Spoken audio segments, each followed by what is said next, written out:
Pusing tujuh keliling Netanyahu, udah tiba-tiba Amerika Serikat kontak langsung ke Hamdi, yang bikin yang menurut banyak sekali sumber di Israel membuat Netanyahu sangat berang tapi nggak berani ngomong ke publik, Sur. Menjadi momentum yang berharga, Sur, ya, bagi kekuatan dan kesatuan teritori Suriah yang saat ini kita mengetahui sedang berupaya dicabik-cabik oleh para loyalis Assad, ya. Upaya kudeta ini kita ketahui dikipasi dan diprovokasi oleh Iran.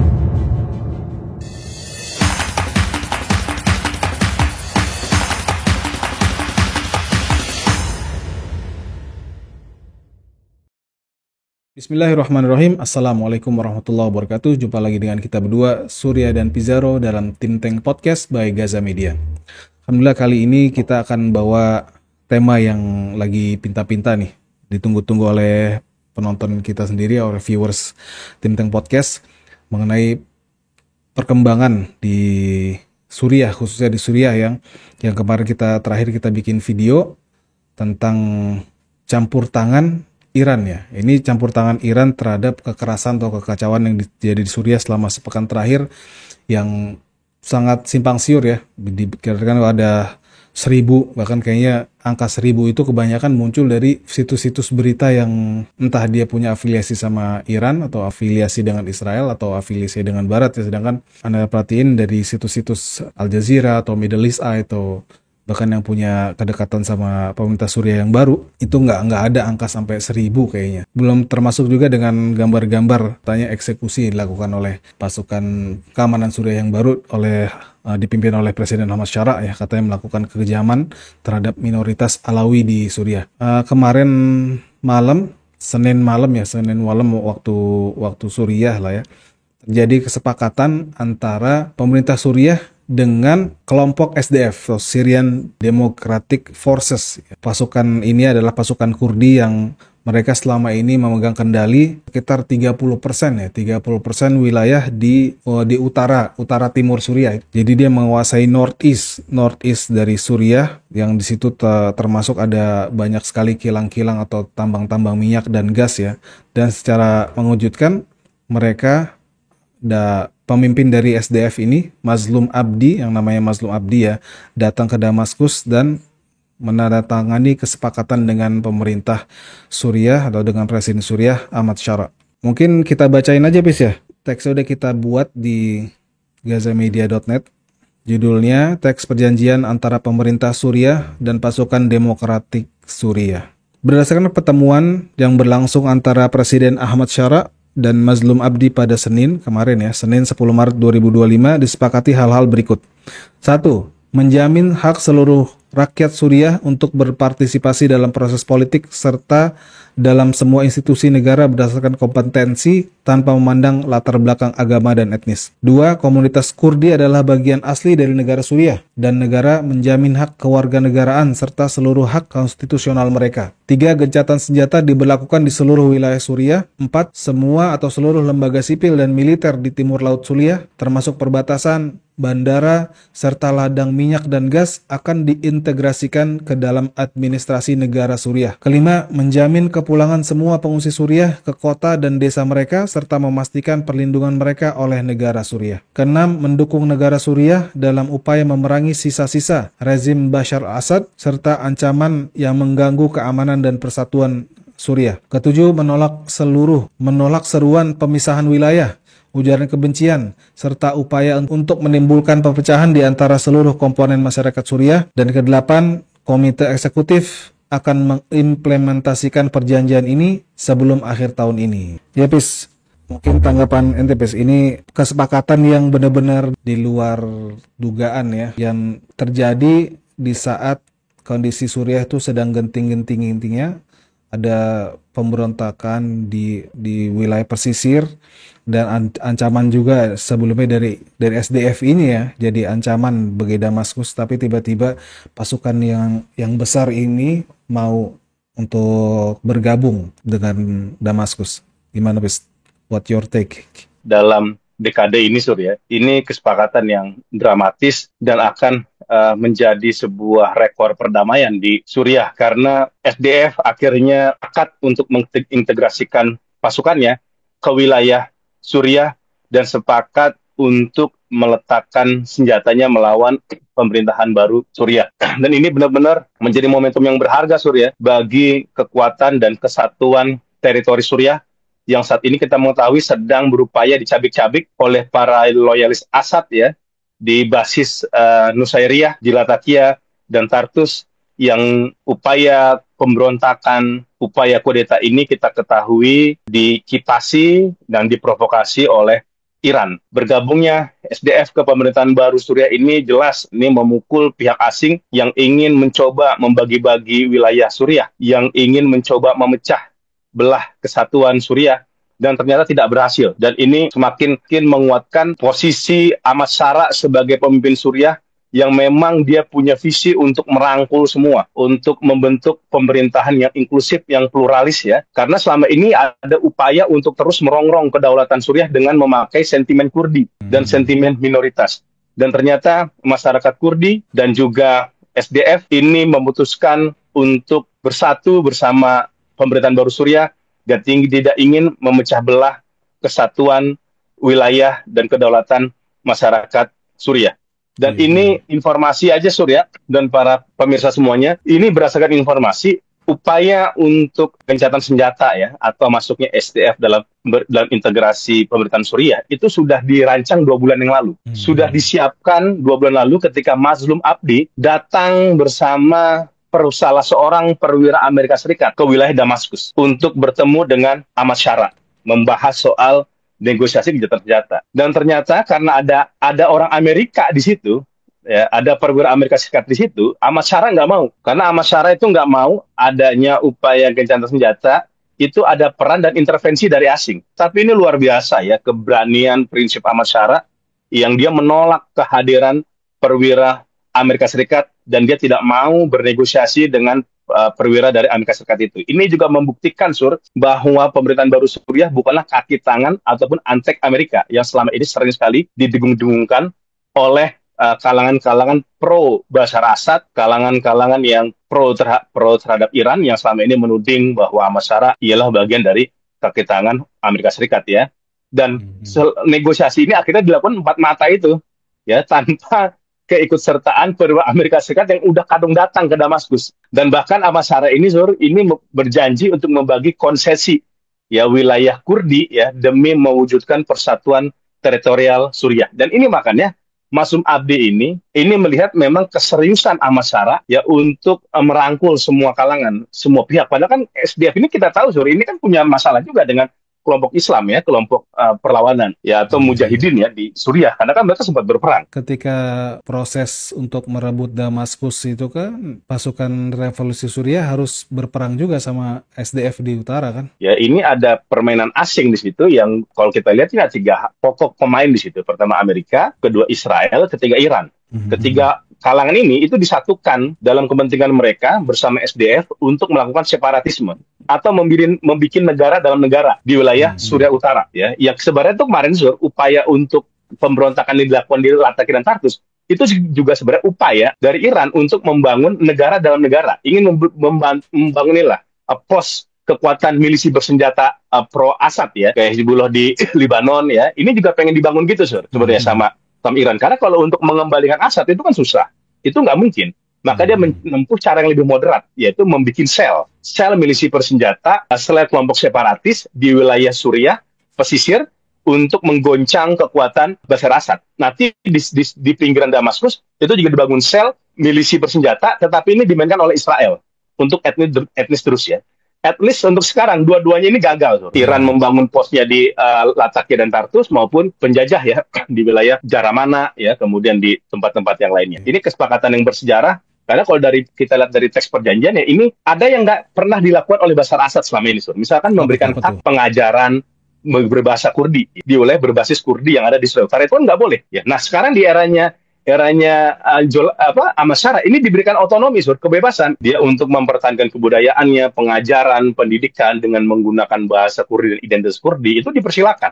Yang dibilang pemimpin SDF Mazlum Abdi itu datang ke Damaskus bareng sama perwira Amerika Serikat itu kan dia ngomong 4 mata tuh. sama Ahmad Syara, dan Ahmad Syara itu membuka percakapan itu dengan bahasa ini, dengan bahasa Kurdi, bis. Ya kan mereka sama warga Suriah kan, walaupun ya Ahmad Syara itu Arab dan si Muslim Abdi ini orang Kurdi, ya adalah saling tahu bahasa sedikit-sedikit, dan itu katanya pendekatan Ahmad Syara itu untuk memulai percakapan saat itu dengan bahasa Kurdi itu benar-benar membuat apa ya, menyentuh lah, ada sedikit lah menyentuh sisi sisi sosialnya Maslum Abdi itu. Masyarakat for all lah bahasanya ya. Oh, iya, iya. Masyarakat untuk semua ya. Dia tahu kayak ini.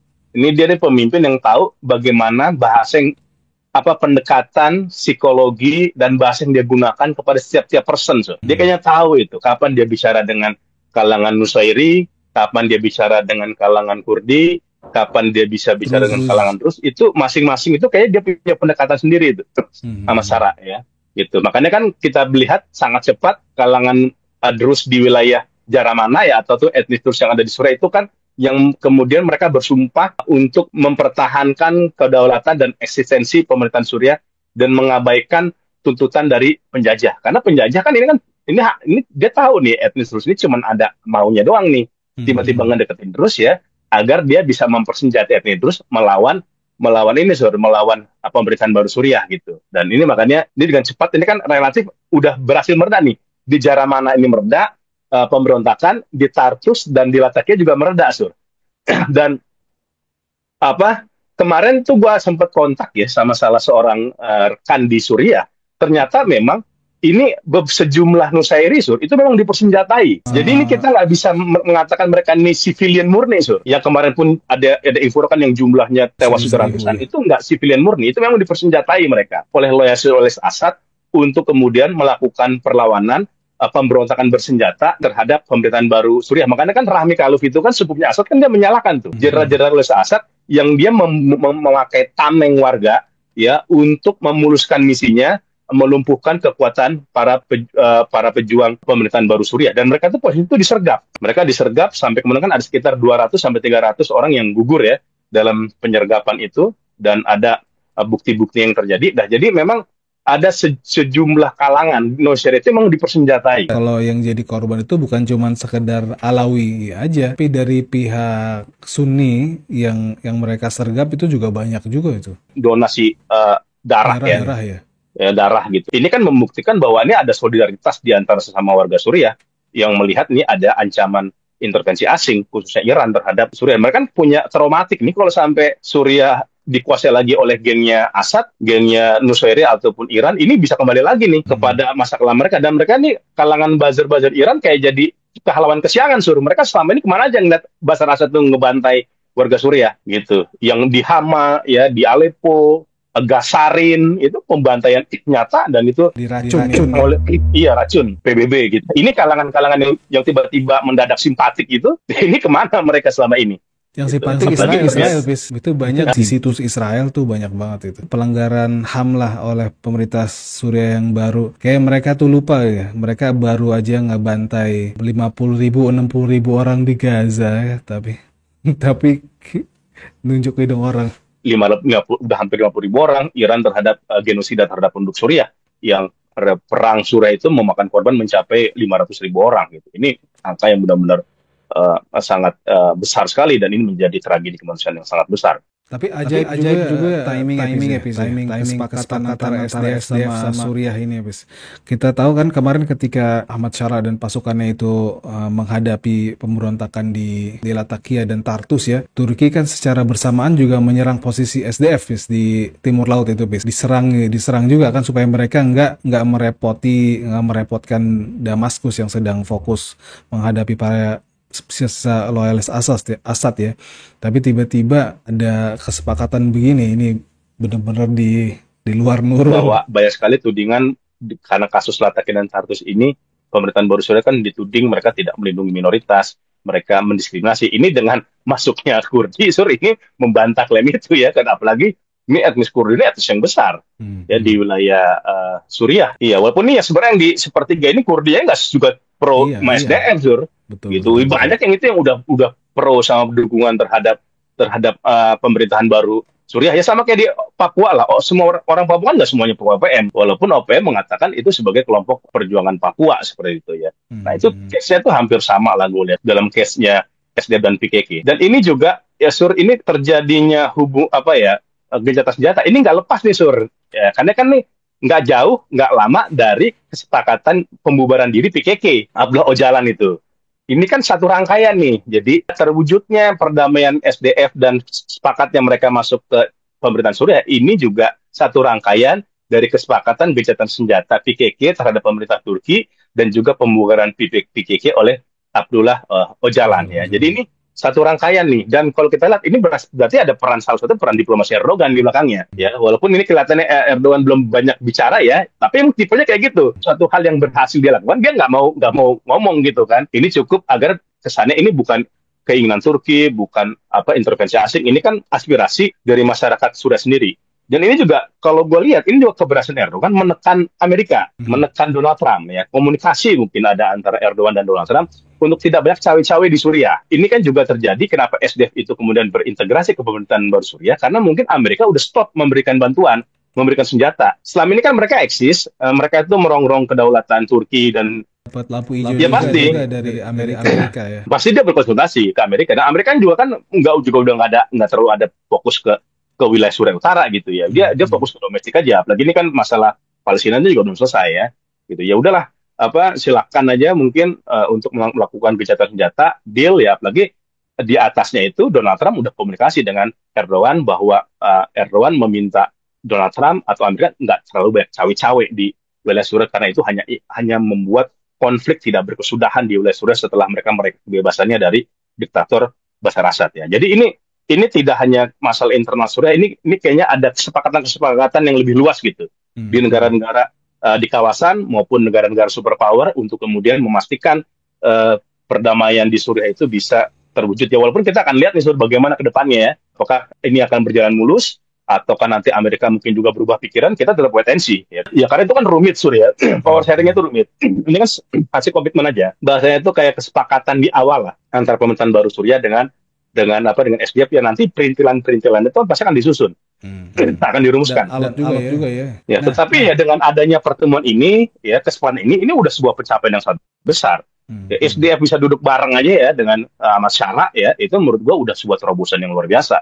Ya selama ini di eranya sebelumnya itu kan nggak terjadi ya upaya untuk memastikan perdamaian di wilayah Suriah Utara dan kemudian perdamaian antara SDF dengan pemerintahan Suriah. Dan rupanya ini Pis, rencana perginya Amerika Serikat dari utara Suriah dari membacking atau mensupport SDF itu membuat Israel ketir ya. Pusing tujuh keliling katanya udah tiba-tiba Amerika Serikat kontak langsung ke Hamdi yang menurut banyak sekali sumber di Israel membuat Netanyahu sangat berang tapi nggak berani ngomong ke publik Sur, nggak berani curhat langsung ke media ya, ke konferensi pers dan sebagainya. Tapi dalam hati gondok betul itu tuh melihat terobosan dari Amerika karena Amerika itu juga udah bosan Sur sama Netanyahu yang dia nunda-nunda mulu kan, ngedelay mulu gitu. Amerika mungkin dia berpikir yang perlu diselamatkan ya warga negara dia dulu tuh ya, sampai dia ngutus Adam Bohler itu utusan untuk Sandra ya, ketemu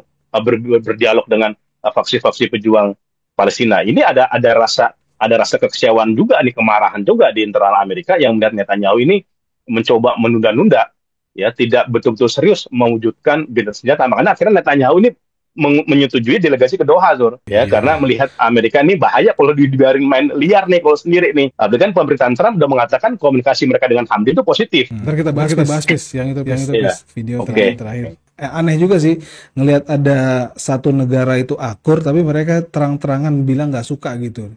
Ini kita lihat sini mulai kelihatan Bis interest atau kepentingan yang sama antara Iran sama Israel di sini ya. Kita kalau bicara politik internasional itu kan kita jangan polos gitu. Politik internasional itu bisa di satu wilayah dia konflik, di satu wilayah lain itu kerjasama bersahabat. Makanya kan banyak tuh komentar-komentar di kita atau kan di podcast ini, bukankah ini misalkan Iran tuh bantu Palestina, lah kok bisa ada analisa itu kemudian koalisi sama Israel, lah kenapa enggak gitu. Politik internasional itu dan itu udah banyak terbukti dalam berbagai case ya, di Irak, Israel, Amerika ya sama Syiah itu jatuhin Saddam ya, itu diakui sendiri sama Iran. Ini juga sama gitu. Jadi nggak ada permusuhan yang abadi, yang ada kepentingan yang abadi gitu. Apalagi ini kalau bisa dibilang Suriah itu lebih strategis dari Palestina bagi Iran karena itu poros proksi koalisinya dia selama ini dan menjadi salah satu pendukung utama dia di Timur Tengah. Nah, tiba-tiba kemudian kan jatuh pemerintahannya berganti dengan pemerintahan Sunni ya. Pemerintahan Ahlussunnah wal Jamaah yang sangat kontra dengan tindakan atau provokasi yang dilakukan oleh Iran. Ya kalau dia udah punya, Israel juga udah punya concern yang sama, ingin meruntuhkan pemerintahan baru Suriah, Iran juga sama, ya itu sangat logis kemudian mereka kolaborasi. Seperti temuan investigasi Arabi Post itu, bahwa buzzer-buzzer ya, pro-Israel itu berkolaborasi dengan buzzer-buzzer pro-Assad untuk melakukan manipulasi ya dan menyudutkan pemerintahan baru Suriah, melakukan hoax ya, manipulasi fakta-fakta yang terjadi di Suriah. Itu sangat wajar sekali terjadi. Apalagi kita mengetahui dua negara ini juga punya kepentingan strategis di Timur Tengah untuk tidak menginginkan ada pemerintahan Ahlussunnah yang kuat muncul di kawasan Timur Tengah. Ya kita lihat ini ketika pasukan pemerintah baru Suriah itu berhasil melumpuhkan pemberontakan, kita lihat masyarakat itu kan turun gelanggang menyambut sukacita. Ini artinya apa? Ini kan aspirasi masyarakat Suriah ya, aspirasi global nasional Suriah yang mereka tidak mau udah menjadi pemerintahan yang sektarian, pemerintahan terpecah belah, pemerintahan hanya memberikan tempat kepada Nusayri, tapi kepada Sunni, ya kepada Kurdi, ya kepada jurus yang lain itu dipinggirkan. Post-power syndrome. Ini kan kalau kita bilang sebenarnya udah kalah yang kesekian kalinya nih sama Turki ini. Ini ada dendam juga kan. Armenia dia kalah ya lawan Azerbaijan, ya. Kemudian ini sama jatuhnya Assad ya, itu juga kalah udah 2-0 nih kalau skor nih. Turki sama Iran udah 2-0 nih. Kan nggak mau lah Iran tuh kalah mengakhiri pertandingan dengan skor kosong. Ya, dia kan harus membawa tidak ingin pulang dengan tangan kosong. Ya minimal 2 sama lah seri, dapat poin 1 kalau bola. Nah, ini kan coba dilakukan dia ya. Dan ini kan kita mau tahu ya, konflik antara Safawi dan Ottoman ini kan dari zaman dulu dan masih terasa sampai sekarang. Ya, walaupun ada perjanjian perdamaian ya. Karena berkali-kali juga Iran kan melanggar perjanjian kita ternyata demilitarisasi Idlib misalkan 2017. Iran melanggar. Maka ya Turki ada batas sabarnya juga. Kapan terus meladeni, kapan terus berdiam diri terhadap Iran ya karena kan alih-alih tadinya peran Iran itu ingin membantu Bashar Assad, sekedar mempertahankan Assad kan Suriah, tapi kan berubah visinya menjadi upaya mewujudkan imperium Persia Raya tuh ya di wilayah Timur Tengah. Ya ini kemudian dibaca oleh kalangan di Timur Tengah, oleh Turki, yang ini kemudian proyek imperium Persia Raya ini coba dihentikan oleh Ottoman Suriah. Ini pertarungan Ottoman Safawi di era baru gitu Karena kan itu tadi ya, tadi kan mungkin Turki baca ini Iran masuk memang untuk sekedar mempertahankan Bashar Assad. Ini menjadi isu domestik ya, tetapi kan ini berkembang. Mereka tuh membangun aliansi ya, Imperium Persia Raya itu, yang kemudian mereka melakukan upaya pemberontakan di berbagai wilayah, membangun milisi di Irak, di Afghanistan, di Lebanon dan lain sebagainya, dan itu mengancam pihak-pihak yang ingin mewujudkan perdamaian di Suriah dan mengakhiri kediktatoran Bashar Assad gitu. Karena kan awal itu kan para revolusi yang terjadi di Suriah kan meminta itu cukup menghentikan kekerasan dilakukan oleh Bashar Assad ya kan, reformasi lah seperti itu. Tapi kan yang berubah kemudian menjadi revolusi. Ini sebelum kita beralih tema bahasan ya, Ane mau memperkenalkan kembali nih Palestinian Majol Dates, kurma majol Palestina merek Al-Quds ya, yang bisa dibeli oleh para viewers sekalian, para pemirsa semua lah, di Gaza Media Store. Jadi ini kita bikin kemasan nih. Ini udah mulai, mungkin kalau udah yang dapat THR. Boleh kalau mau beli mau bikin paket hampers buat kiriman buat siapa ya, buat saudara, buat orang tua, atau buat relasi ya, bisa dipesan untuk kormanya ke Gaza Media Store. Ada kemasan 500 gram, ada kemasan 1 kilo, bahkan ada juga yang 5 kilo ya. Ntar kita kalau untuk paket hampers lebaran kita sediain tempatnya kayak gini. Dan juga di dalamnya ini ada stiker nih, ada stiker Tinteng Podcast, Gaza Media Store sama stiker Gaza Media nih, insyaallah. Jadi ntar kalau di hampers lebaran bisa ke Gaza Media Store. Tadi kita cakepin lah, ntar ini sebenarnya ada ininya doang nih bungkusnya, tapi ntar lebih rapi lagi dan kita ada bonus 3 stiker dari kita, kayak demikian.